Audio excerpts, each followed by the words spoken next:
आपको ये बता रहे हैं कि नफरत और बीजेपी और संघ परिवार मिलकर भारत के मुसलमानों के खिलाफ एक ऐलान जंग कर चुके हैं, और हमारी हर तहजीब की हर निशानी को मिटाना चाहते हैं, हर चीज को मिटा देना चाहते हैं। हलाल गोश्त देश के लिए खतरा, हिजाब देश के लिए खतरा, दाढ़ी देश के लिए खतरा, टोपी देश के लिए खतरा, मस्जिदें देश के लिए खतरा, मस्जिद की मीनारें देश के लिए खतरा, मस्जिद की अज़ान की आवाज देश के लिए खतरा, सब चीज खतरा है देश के लिए। और इस बात में आप देख लो, जब ये बातें हो रही हैं तो क्या कांग्रेस कुछ बोलती, क्या राष्ट्रवादी कुछ बोलती है, क्या शिवसेना कुछ बोलती है, क्या समाजवादी कुछ बोलती है, क्या आम आदमी पार्टी कुछ बोलती है? कोई अपने आप को सेकुलर पार्टी बोलने वाले, देश के वजीर आजम, दिल्ली के बादशाह अपनी हुकूमत के 8 साल के मुकम्मल होने पर बड़े बड़े बातें आज किए हैं। मैं देश के प्रधानमंत्री से इतना पूछना चाहता हूं, देश के प्रधानमंत्री आखिर ये क्या बात है कि 1 लीटर दूध और 1 डबल रोटी का लोफ पैकेट एक ही कीमत में क्यों मिल रहे हैं प्रधानमंत्री?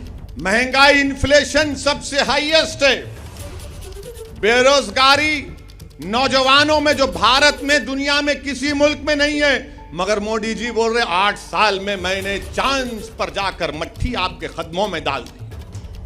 कौन जिम्मेदार है इसका? इखलाक को मारा गया, कौन जिम्मेदार है? पीलू खान को मारा गया, कौन जिम्मेदार है?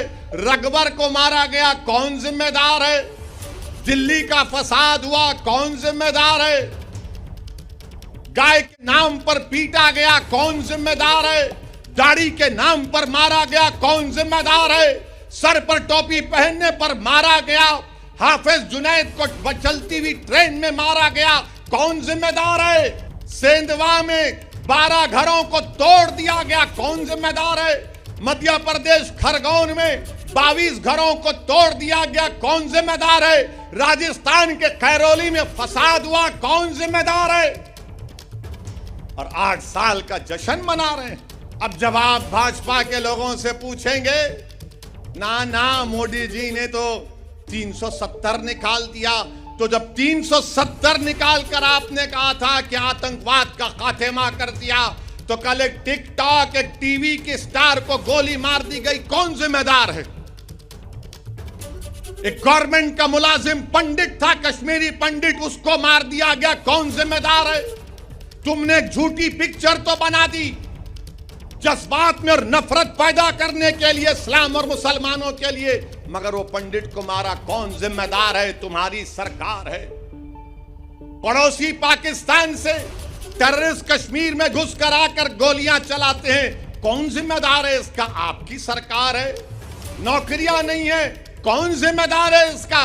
कौन जवाब देगा इसका? हां, मैं मानता हूं कि इन सब की जिम्मेदारी अगर किसी पर है, इन्फ्लेशन बढ़कर है, तो मुगल बादशाह अकबर जिम्मेदार है।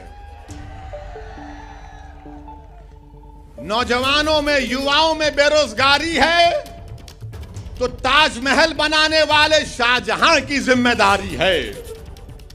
पेट्रोल डीजल बढ़ गया, औरंगजेब जिम्मेदार है, मोदी जी नहीं है जिम्मेदार। ये लोग करके गए, इसीलिए पेट्रोल आज तक बढ़ रहा है। सरकार आपकी है, मैं खुद कह रहा हूं ना, औरंगजेब, अकबर, शाहजहां सब जिम्मेदार हैं, मोदी जी नहीं है जिम्मेदार। ये जो अशोका का पोता था, पुष्यमित्रा सिंघा, कौन थे? अशोका के पोतरे को किसने मारा? और यही शख्स ने 40,000 बुद्धिस्ट इबादतगाहों को निस्तो नाबूद कर दिया। चलो बोलो, इस पे झूठ है क्या? बोलो, इस पे झूठ है क्या? कौन था पुष्यमित्रा सिंघा? बताओ। नहीं बोलेंगे। अब जब सुनेंगे तो खामोश हो जाएंगे। अशोका के पोते को हराने वाला कौन था, नाम बोलो। नहीं बोलेंगे। ये आपको समझना है। अब बात करे कि बोलेंगे इन्हों करे। अच्छा फिर क्या जेन्स का इख्तिदार नहीं था भारत में? क्या शैवाइट्स और विष्णुवाइट्स में तसादुम नहीं हुआ? क्या तुम तारीख तोड़ मोड़ के पेश कर रहे हो? अरे उन जाहिलों के सामने अपनी जहालत दिखाना। असदुद्दीन ओवैसी के सामने जहालत मत दिखाओ, तुमको आईना दिखा दूंगा मैं, याद रखो। बोलेंगे तुम लोग मंदिरों को तोड़ दिए, तो क्या स्वामी विवेकानंदा ने अपनी किताब में नहीं लिखा कि जगन्नाथ की मंदिर बुद्धिस्ट इबादत गाह पर बनाई गई? बोलो मुझ पर इल्जाम लगाने वालों, बोलो। ओवैसी को जान की धमकी देना, ओवैसी को गाली देना, दिन रात मेरे नाम का वजीफा पढ़ना, मैं जो मसाइल को आज उठा रहा हूं तुम जवाब दो उसका। अगर तुम 700-600 साल की तारीख की बात करोगे, मैं 65,000 साल की तारीख की बात करने को तैयार हूं। आओ बैठेंगे, बात करेंगे। भारत के जो सेकुलर जहन रखने वाले हमारे हिंदू भाई बहन हैं, दलित हैं, ओबीसी समाज के लोगों से कहना चाहूंगा, भारत कैसे बना? ये आज जो भारत है कैसे बना? ये आरएसएस बीजेपी कहती है कि आक्रमण करने वाले मुसलमान आए थे, कहते हैं ना, ये आए थे, आक्रमण करने वाले आए थे भारत में। तो क्या भारत की तारीख सिर्फ मुगलों से शुरू हुई क्या? नहीं। 65,000 साल पहले भारत में, जो मौजूदा भारत है या जो हम जिसको कहते हैं ये हमारा जो खित्ता है, उसमें 65,000 साल पहले अफ्रीका से लोग आए थे। 65,000 years ago people from Africa came to India, Bharat of that time। फिर 45,000 साल पहले ईरान से किसान आए थे। फिर उसके बाद मशरिकी एशिया से ईस्ट एशिया से लोग आए। फिर उसके बाद से सेंट्रल एशिया, वस्ती एशिया से लोग आए, उनको आर्यन बोलते। तो 4 किस्म का माइग्रेशन हुआ, अफ्रीका से, ईरान से, और तीसरा हुआ मशरिकी एशिया से, जिसको स्टेप्स पैस्टोरलिस्ट कहते हैं, और चौथा वस्ती एशिया से, जिनको आर्यन कहते हैं। ये 4 आए तो भारत बना। अब भारत किसका है मालूम आपको? मेरा भी नहीं है भारत, ना उद्धव ठाकरे का भी है, ना ओवैसी का है, ना मोदी का है, ना शाह का है। भारत अगर किसी का है तो द्रविडियन का है, आदिवासियों का है। जब मैं ज्ञानवापी मस्जिद के बारे में कहा कि बाबरी मस्जिद की तरह इसको छीनने की कोशिश की जा रही है, तो सोशल मीडिया पर संघ परिवार के लोगों ने कह दिया, ए ओवैसी तो इसके पूर्वज ब्राह्मण थे। मेरे बाबा का नाम सुल्तान सलाहुद्दीन ओवैसी, दादा का नाम अब्दुल वाहिद ओवैसी, दादा के बाबा का नाम इस्माइल ओवैसी, और भी जा सकता हूं। नहीं, ये ब्राह्मण थे। अच्छा, अब इसका जवाब यहीं पर देता हूं भिवंडी में, सुनो आप। मुंह नहीं लगना मेरे, तुम याद रखो, मैं उन पागलों की तरह नहीं हूं, थम्स अप नहीं हूं, दलाइल देकर बात करता हूं। अब सुनो, मेरा ताल्लुक किससे? मेरा ताल्लुक बाबा आदम से है। हम तमाम का ताल्लुक, हमारे अब्बा कौन है? अब्बा कौन है? हमारे अब्बा कौन है? बाबा, हमारे अब्बा आदम है। और जब अल्लाह ने हजरत आदम को हमारी अम्मा के साथ दुनिया में भिजाया, तो अब्बा ने क्या कदम रखा मालूम? भारत में। तो ये मेरी बाप की जमीन हुई। अब बाप की जमीन से औलाद का कोई हक छीन सकता। अब बोल रहे हैं ताजमहल के नीचे उसके तहखाने में क्या है देखेंगे। अब तो बोल रहे कि आगरा के किले में जो मस्जिद है उसके नीचे खोदेंगे। मेरे को लगता है बीजेपी आरएसएस वाले, जरा कान खोल के सुनो आप, किसी को बोलना नहीं, बात मेरी किसी को नहीं बोलेंगे ना आप, ना नहीं बोलना, नहीं तो कट्टी हो जाएंगे। अपनी दोस्ती बरकरार रहे।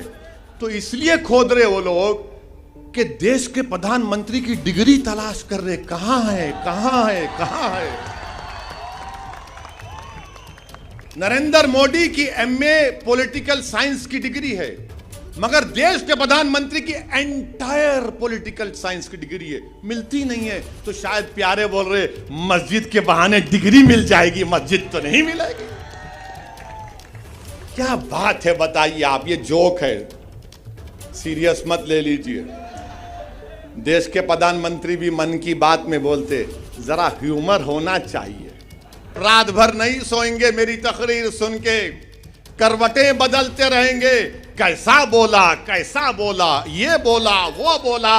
अरे बोलेंगे बाबा, तुम्हारे बाप को भी बोलेंगे, तुमको भी बोलेंगे, और जब तक अल्लाह जिंदा रखेगा बोलते रहेंगे। अब सुबह से शुरू हो जाएंगे, ये भड़काऊ भाषण दिया, ये ऐसा बोला, वो उस समुदाय के खिलाफ बोला। अरे बाबू, कभी तकरीर सीखना है ना संविधान के दायरे में रहकर, तो आओ मैं तुमको समझाता हूं कैसे तकरीर करना चाहिए। जो बात सच्ची होती है वो कड़वी होती है।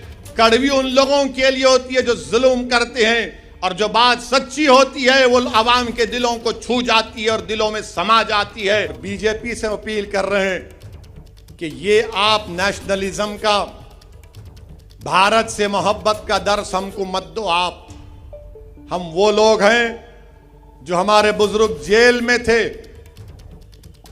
एक खत भी हमारे बुजुर्गों ने अंग्रेजों से माफी का नहीं लिखा। क्या अल्लामा फजले खैराबादी ने काला पानी की सजा में को अंग्रेजों को खत लिखा? फांसी पर चढ़ गए मोदी जी, अंग्रेजों के खिलाफ माफी नहीं मांगी, पेंशन नहीं लिया अंग्रेजों के खिलाफ, अंग्रेजों से अंग्रेज का घर नहीं लिए। हमने कहा यही हमारा भारत हमारा घर है, लड़ेंगे, अंग्रेजों को भगाएंगे या फिर अपनी जान को कुर्बान कर देंगे। और जिस शख्स का तुम जश्न मना रहे हो, क्या उसका नाम महात्मा गांधी के कपूर इंक्वायरी कमीशन में नहीं आया, जो महात्मा गांधी के कत्ल में कॉन्स्पिरेटर है? सोचो, अगर गांधी से मोहब्बत है तो जबान पर गोडसे और गांधी के कातिलों का नाम नहीं आना चाहिए।